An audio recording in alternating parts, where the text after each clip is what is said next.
Alright guys, that's Kremp again. I hope you're doing well and enjoying your day so far. The teams are already getting out to Riyadh for the Esports World Cup in a few days' time. $1.8 million on the line, less than there was at the World Championship a few weeks ago. It was $2 million, but Dashy says what has been happening to this league over the last few years. A couple of years ago, the prize pools are far bigger than they are today, and kind of silently over the last few years they've gone down, despite inflation actually being a thing. Dashy says it's pretty outrageous, calls out the CDL as a result. Is this going to change over the coming years? Is there a good reason for it? Very much into your thoughts in the comments. Hit the like button if you enjoy. Subscribe if you're new as always. I greatly appreciate it. I wanted to start here because there's a bit of drama again around the World Cup and the teams that are potentially attending. Now, the big drama over the last couple of weeks was about Ravens, right? Because they're not even going to be there because, I mean, it was an absolute mess. But as we know, they made more than a one-man change and the EWC weren't very happy about it, and therefore they told them, regardless of what you say, we're not going to allow you to play in the tournament. So Ravens aren't even going to be there.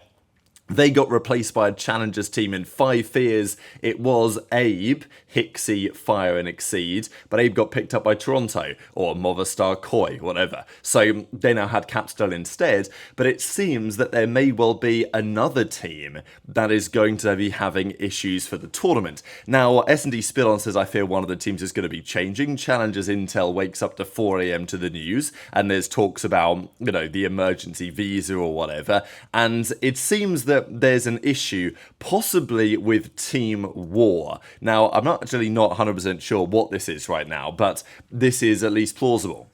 Now, it would be interesting about this because we were clowning the Ravens the other day, being like, damn, all the Challengers teams got it right. Why didn't Ravens? Maybe all the Challengers teams didn't necessarily get it right. And I think what I will say for Saudi Arabia and this tournament in Riyadh, it is a very serious tournament. And I was there last year. You had your pass. It had, like, you know, they collected a lot of details to get the pass done. For a lot of the CDL events, they give you like a lanyard you put around your neck, and if you've got it on, you can get wherever you want. Whereas this tournament, they take it very seriously. You need a QR code on your pass. Like, it's, you know, it's all very serious the way that I do it. You have access to certain areas, and they take it very serious from top to bottom. To get access to the country, to get your government issued visa, is not an easy thing to happen either. And as a result, you know, it can be done if you know the right people and all this, but it's not exactly straightforward. You don't just turn up, right? Like, there's no, you can't just enter without a visa, especially to play in the tournament. So there's a few hurdles, let's say, you've got to cross. Now, is that an issue for one of the Challengers teams? I don't know, but apparently AG brought it up, that being Pred, on Illy's stream, and then told Illy to mute out the stream to talk to him about it. So it seems that it might be a Team War situation. What's going on there, who knows, because the Team War team with Assault and Lins and, well, it was DiamondCon, but DiamondCon then got picked up by LAG. So I don't know if it can be DiamondCon anymore. They've picked up Neum instead. But again, all these kind of last minute changes raises questions. Lins is over there as well. There was even some talk here from Advanced Wolverine that he said he was dealing with an anxiety disorder this season, so hopefully it's unrelated to that. So wishing all the parties involved the best, but I think it is very plausible that, you know, there could be some sort of travel visa issues. But the thing is, if it's DiamondCon, then he's on Gentlemates now. He's not on Team War anymore. They picked him up. So, yeah, I don't know what's going on, but all we do know is that probably something is happening right now, and maybe one of the teams isn't going to be out there with the roster that they intended to be. These are the 16 teams, just to keep that in mind. So DiamondCon is on the Gentlemates. Presumably, if it is an issue with Team War, their roster is Lins, Neum, Turil, and Assault. So, yeah, I don't know. Getting everything sorted in time, maybe not easy with the turnaround as it was, getting the visas sorted. Obviously, the players themselves need to have that capacity to do it. And it does seem to be the case that the Esports World Cup are being pretty, let's say, unforgiving with the rules. Now, let's say, hypothetically, Turil can't attend, and therefore Team War would presumably get a replacement for him who could attend, I don't know. And as a result, the reason why I'm saying Turil or Assault or Lins is because then it would have been a two-man change, right? So Team War, they had DiamondCon, that he got picked up by Gentlemates, not their fault, of course, and they had to bring in a replacement to Neum. Now, if Neum can't make it and they find another replacement who can, then okay, fine, that fits the bill. But what if it's one of the other players who can't make it, and all of a sudden then they've been forced into making a two-man change? Ravens got disqualified for that, right? Making more than a necessary change. But it's only a couple of days away, so what are you going to do at this point? I don't know. It creates some interesting questions. I don't know what's going to happen next on this. We will have to stay tuned for it. The other thing I wanted to get into was the follow-up on some of the Toronto drama. So we know that Toronto dropped Beans. There was actually quite a lot of talk about their documentary, the way that, let's say, JoeDeceives is talking about Beans and the issues in the team and all this type of stuff. We'll see if it works out for them, right? The change they made for Abe coming in. Beans is going to play at the World Cup still with Team Orchid, as we know.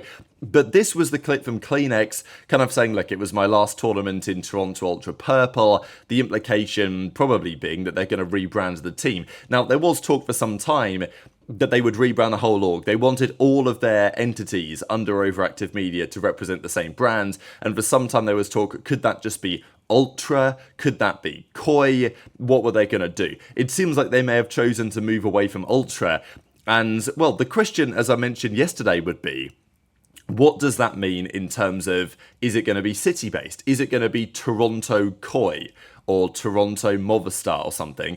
Because I think of all the teams in the league, they have been one that has done well off the city-based, location-related part of the league. I don't think it's been a success, but I think there have been some orgs, Toronto, Minnesota, maybe Boston, among some others, that have done well by having it based locally and being able to generate some local fan base and interest as a result. My prediction has been for some time that's eventually going to go away. I don't know if that's what Jake Hall is hinting at here. I guess time will tell. I feel like it's an inevitability, though, that the league, because franchising is effectively gone, they paid the money back. There's no longer, the buy-in wasn't really a thing. I mean, it was, and then they paid it back, we think. So franchising isn't really a thing anymore. It doesn't seem like there's much reason to me to keep it city-based because the teams don't want that. Hex was talking on this podcast, we're about to mention a clip from in a second, that he wants OpTic to win EWC because then they will have actually won as OpTic Gaming again. OpTic Gaming haven't won anything since December 2018, and that was the first event of the Black Ops 4 season. After the BF4 year, we went to the CDL era, and it's been Huntsman, it's been OpTic Texas, OpTic Chicago. Okay, they didn't win, but you know what I mean. It's not been OpTic Gaming, and Hex is really keen to get back to it just being OpTic Gaming. That's who they're representing at the World Cup.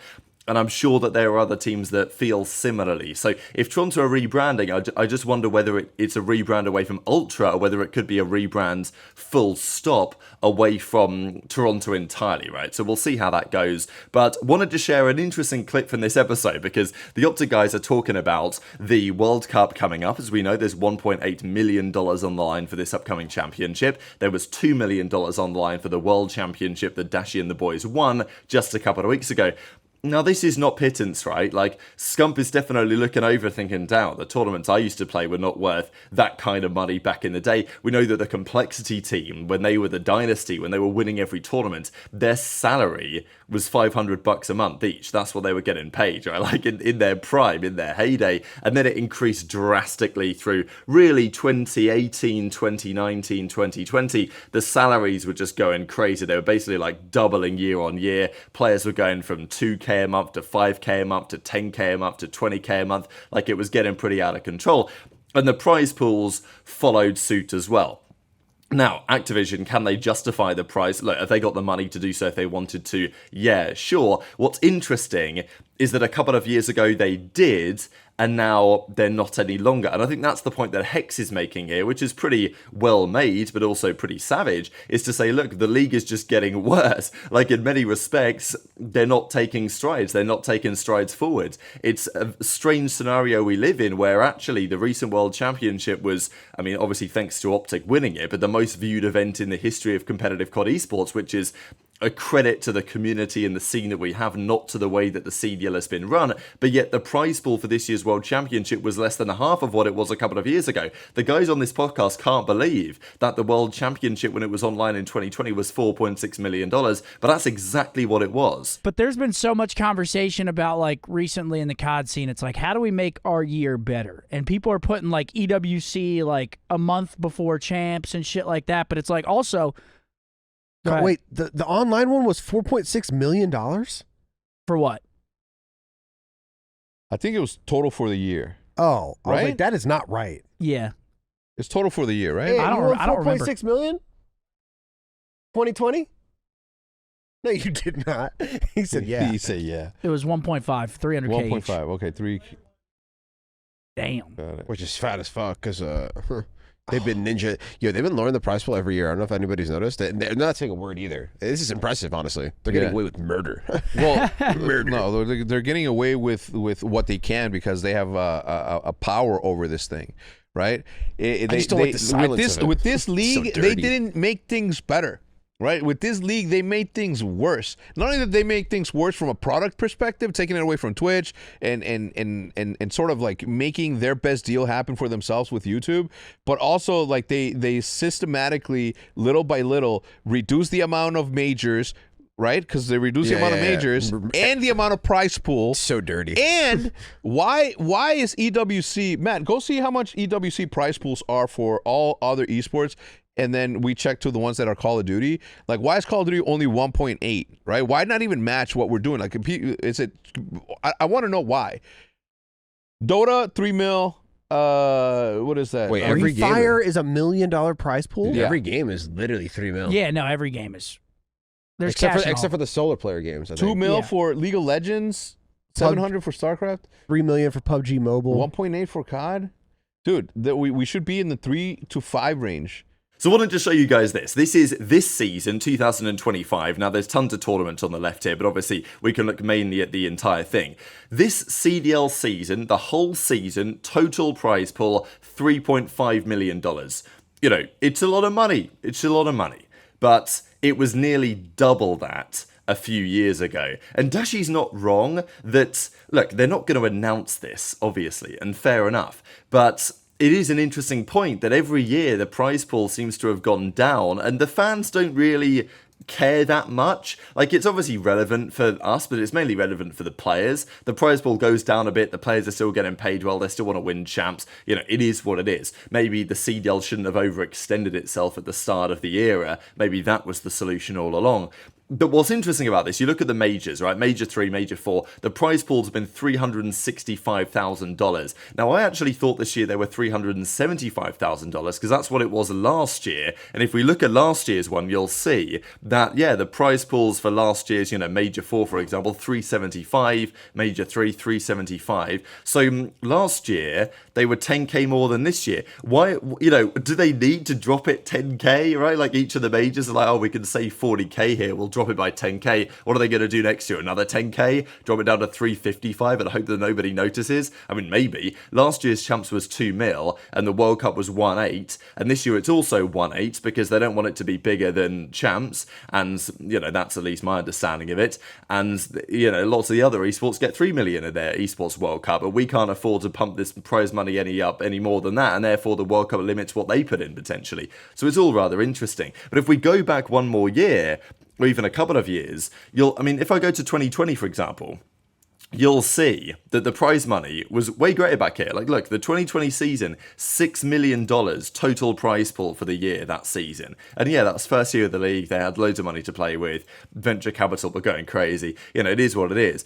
But that year's champs, like, the guys aren't wrong. If we find that year's World Championship, which was actually, I think we have to go maybe into the season to find it here, but we'll still figure it out regardless. Yeah, champs, here we go. $4.6 million. And the overall results were as follows, right? So Dallas Empire won $1.5 million for winning the championship, which is near enough the entire prize pool today. FaZe won $900K for coming second. Nowadays, I think the winner of this year's champs won $800K to split between everyone, which, okay, it's 200 grand each, and this was 5v5, so it was 300 grand each, which maybe isn't drastically different, but second place at this year's champs made like 300K, whereas a couple of years ago, that was almost triple for coming second at champs, which is wild.